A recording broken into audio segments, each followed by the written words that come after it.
Tila hindi ikinatuwa ng actress-host na si Maha Salvador ang naging biro ni Joey De Leon sa prangkisa sa Eat Bulaga.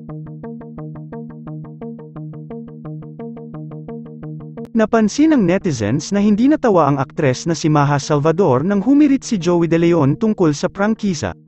Mapapanood sa bawal judgmental segment ng noontime show na Eat Bulaga, na talakay ng isang contestant beauty queen na si Michelle ang historical franchise ng Miss International Queen.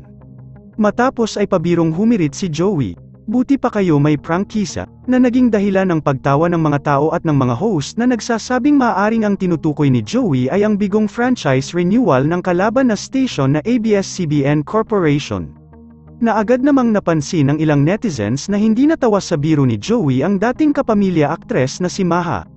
Sabi-sabi pa ng netizens na naimbyer na umano ito dahil sa hindi nakakatawang biro ng host. Matatandaang kasunod ng pagsasara ng Kapamilya Network ay maraming empleyado ng ABS-CBN ang nawala ng trabaho. Kung kaya't ang ilang talents ay nagpapasya na lumipat sa ibang mga network kagaya ni Maha na isa rin sa mga dating host ng longest noontime variety show na It's Showtime. Makikita sa naging reaksyon niya na wala lang at tila nalungkot pa nga ito. Alam naman natin na isa si Maha Salvador sa naging matagal na artist ng ABS-CBN kaya't ganito na lang ang pagkadismaya niya ng biruin na walang franchise ang Kapamilya Network. Sa comment naman ng netizens, tila in the good way raw ang ipinaparating ni Joey. "I think in a good way ong joke ni Joey. Like, buti pa kayo may prangkisa. Kawawa naman ong iba nawalan." Yung ganon. Ano ang masasabi mo sa balitang ito? Comment mo sa ibaba.